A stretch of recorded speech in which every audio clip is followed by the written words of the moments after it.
Good afternoon, ladies and gentlemen. I stand between you and lunch, I know, so I hope this can be brief.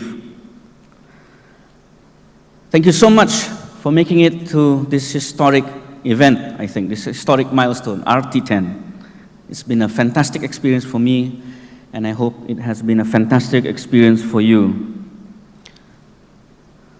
2 weeks ago, I came across several horrifying statistics that reflects the hunger levels in India. Despite its growing wealth, report shows that the hunger levels in that country have regressed back to its 1996 levels. India is currently ranked 65 out of 79 countries in the Global Hunger Index. 42% of underweight children in the world are in India. 48% of all children under 5 in India are underdeveloped. Very alarming figures. And I tell you why it's even more alarming for me. Because I read contrary news in India only 4 months ago. But upon seeing this, I know many of you will say, the simplistic answer would be, this is exactly why we need more land to grow more food. A very simple answer to a very complicated problem. I took interest in this bit of news not only because of the shocking statistics, but because 4 months ago, after seeing this article just 4 months ago, I don't know how many months ago, but I then did some research.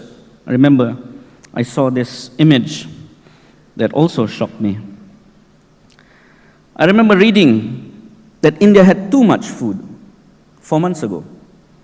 Food was rotting in the stores. In fact, so much food that they threw it on the streets. Tomato, potatoes, and I did further research, and I didn't know this until maybe a few days ago, that India is in fact a net exporter of staples. So as you can see, I'm not trying to make light of the situation, but this complex problem does not have a simple solution. Perhaps, I wonder, if the relevant people in that country, in India, got together, maybe even came to an RT like this, maybe get inspired with the levels of collaboration that we have here to tackle this very complex problem and deliberate enough to come up with very complicated but useful solutions. RT10 has successfully gathered participants from 37 countries, which is the most that we have seen in the history of RTs. Thank you all for making it happen. This year's RT is indeed a milestone, not only because we have reached the 10th year mark, but more importantly, because this RT will witness the first review of the standards that were set several years ago. Ladies and gentlemen, I took the seat of the RSPO Secretary General early 2011. At that point in time, we had 536 members, with an annual capacity of 3.5 million tons of certified sustainable palm oil.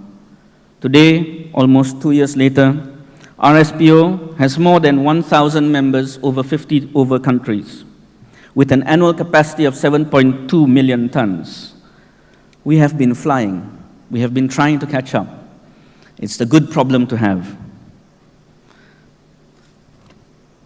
Credits and applause should go out to everyone in RSPO, from its members to its working committees, to our excellent commitment from the board, and also our external stakeholders. It is an overall success story, I think, so far. It has been and will continue to be a collective and collaborative effort. We should keep up this momentum and stay focused on our objectives towards transforming markets. RSPO today has just as many critics as we have supporters outside the organization. Parallel to our growth is the increase of awareness of the term sustainability and our brand, the RSPO. We should strive not to take offense of these critics that's leveled against us or the criticisms leveled against us. In fact, we should feel slightly flattered by it. Ladies and gentlemen, we should realize that we are now a large and influential enough organization to be a magnet for such criticisms. Recently, a new label was attached to the RSPO. We were called the imperfect solution. Years ago, if you were to tell me that, I would be extremely offended. Strangely, maybe it's due to age, I felt inspired. Because we are indeed a solution. And this is good acknowledgement. We are a solution. Furthermore, I will be the first to admit we are not perfect. As Voltaire once said, don't let the perfect be the enemy of the good. And I think we should keep to those words and stick by it. We need not be perfect in order to move forward and work towards achieving the greater good. We need only to continue with our efforts and intentions, and soon enough, others will learn how we deal with our imperfections and move forward with us. Our actual concern should be two questions that spawn from these levels. The first question, are we moving towards perfection as we intend to do? Second question, do we want or need to wait for perfection before moving forward? Both easy to ask questions, both having tough answers.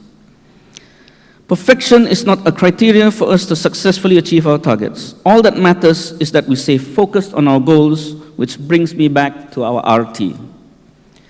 The last 2 days have seen us talk and debate through a wide range of topics surrounding the sustainable development of palm oil. From communities to orangutans, from procurement to production, from smallholders to players in the new frontiers. The variety and intensity of these discussions can be daunting for some. I know it was daunting for me. The solutions for the sustainable production of palm oil are also not easy and not so clear, similarly to the global issue of hungry people around the world. But we are doing something about it. It's not possible to list all that has been covered at this milestone RT in a succinct way. So I asked my colleagues from the Secretariat and the chairs to provide me the top 3 items from each of their sessions. I'm not going to go through all of them, but you will see it in this slide here, the key items that were brought up in the presentation. Sorry. I'm going to pick 3 that struck me as, for me, very important to address in this coming year. First is free, prior, and informed consent is very difficult, especially at the new planting process. Second, smallholder standards documents should be in local languages. I think that's something we have failed to do. And China and India, we need to interact more with government. These are the 3 I picked up, but there's a lot more, and I assure you it has all been picked up. Ladies and gentlemen, for the annual Communications on Progress report, which is a compulsory delivery for all ordinary members, we have seen an increase in submissions.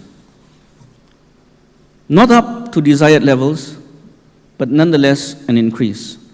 Sector submissions were significantly up, especially from downstream players along the supply chain. For the first time, the RSPO launched its first digest on the submissions received. The digest, while not conclusive, is indicative of market trends, sentiments, and to a certain degree, enthusiasm. You will be able to get detailed insights from this digest report from our website, but broadly, the projected volume of CSPO by 2015 is estimated to be around 12.9 million metric tons. The various sectors in our membership have also significantly upped their commitments. 38% of processors and traders expect to achieve 100% CSPO use. Consumer goods manufacturers, 75%. And retailers have reported an impressive 89%. So now, while this is commendable, it does beg some fundamental questions already in the market. How will the gap between the commitment made by processors and traders be closed? What kind of tangible measures should be in place to complete this puzzle? How will these commitments dictate the trend of the supply chain models currently available?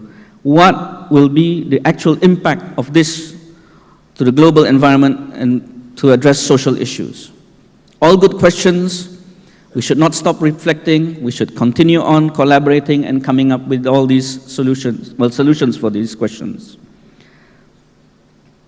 So, ladies and gentlemen, over the past few days, we have talked a lot, we thought a lot, and I most certainly ate a lot. But as they say, all good things must come to an end. I would like to thank all our sponsors as well as exhibitors. Your support has been invaluable and certainly played an important part in making this event a success. Thank you very much. I haven't finished yet, sorry. I would also like to thank RT10's organizing committee, whom I'd like to name individually. Anne Gabriel, Chong Wei Kwang, Salahuddin Yaqub, Desi, M.R. Chandran, Professor Bungaran Saragi, Alexandra Booth, Adrian Suharto, Agnes Pondavan, and last but not least, Sharon Chong. Thank you very much for your help so far.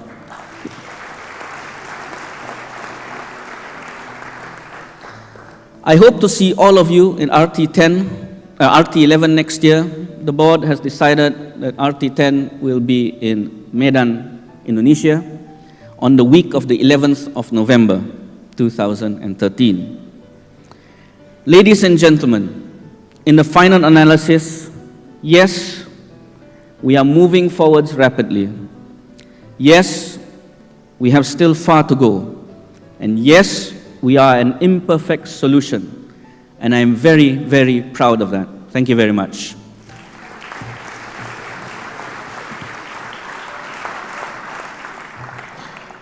Thank you, Mr. Weber. Ladies and gentlemen, we have now come to the end of RT10. Thank you all for your participation, and a big thank you and appreciation to all session chairs and speakers.